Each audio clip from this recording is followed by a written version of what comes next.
Le patrimoine est l'un des 7 services de la médiathèque Astrolabe. Situé au niveau 3, vous pouvez y accéder directement par l'ascenseur ou en empruntant l'escalier du niveau 2.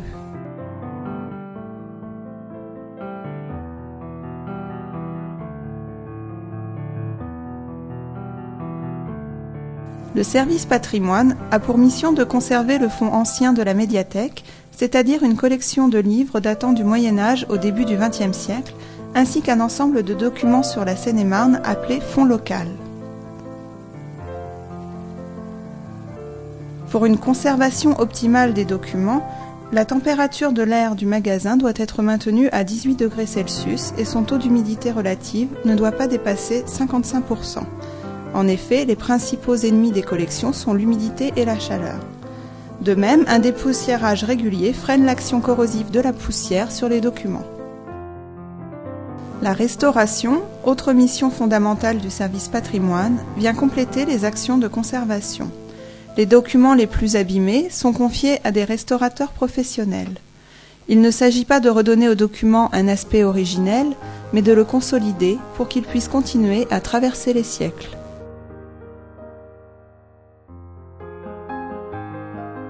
Afin de faire connaître et apprécier le patrimoine écrit de la ville de Melun, la médiathèque organise régulièrement des activités pour tous les publics autour du livre ancien et participe à des manifestations nationales comme les Journées du patrimoine.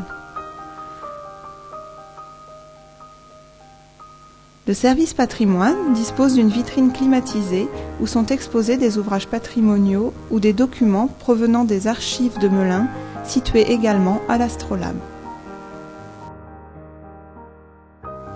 Le service patrimoine conserve plus de 30 000 documents. Les livres imprimés sont les plus nombreux, mais on trouve également une centaine de manuscrits, dont 21 médiévaux ornés de magnifiques enluminures. Le volume le plus ancien conservé à l'Astrolabe est un manuscrit copié sur parchemin à la fin du XIIe siècle, provenant de l'abbaye de Barbeau. Il s'agit des étymologies d'Isidore de Séville.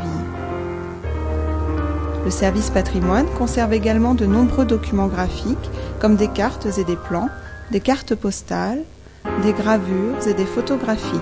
On trouve aussi des lettres autographes et quelques partitions musicales.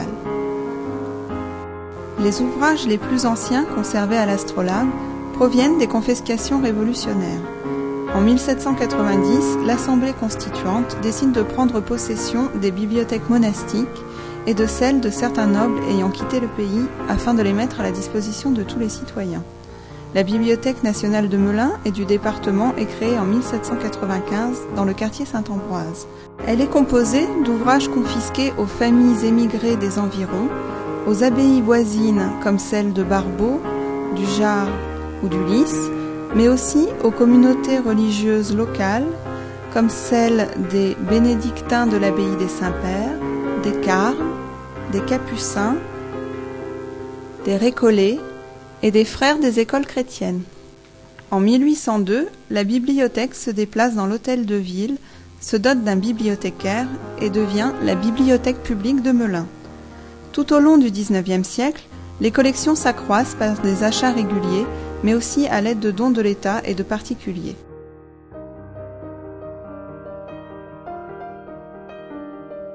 En 1967, la bibliothèque déménage sur l'île Saint-Étienne, à proximité de l'hôtel de la Vicomté. Enfin, la médiathèque Astrolabe ouvre ses portes en juin 2004 à l'emplacement de l'ancien château royal.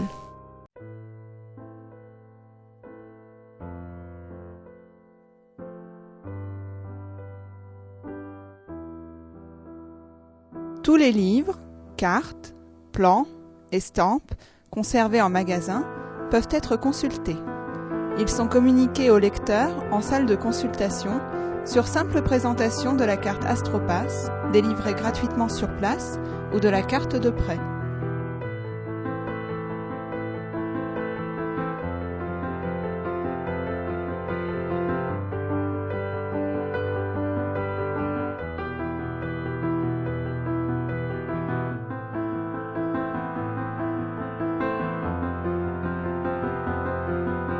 Les documents les plus précieux doivent être consultés avec beaucoup de soin.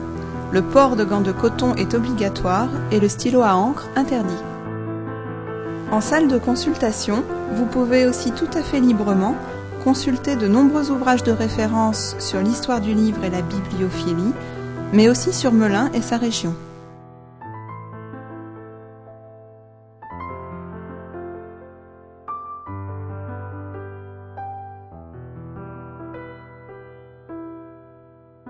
Vous pouvez également feuilleter des magazines sur le livre ainsi que des bulletins d'histoire locale.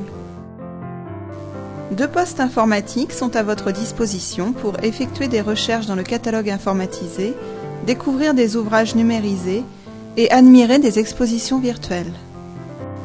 L'équipe Patrimoine est à votre disposition pour recevoir vos demandes et vous guider. N'hésitez pas à venir nous rencontrer.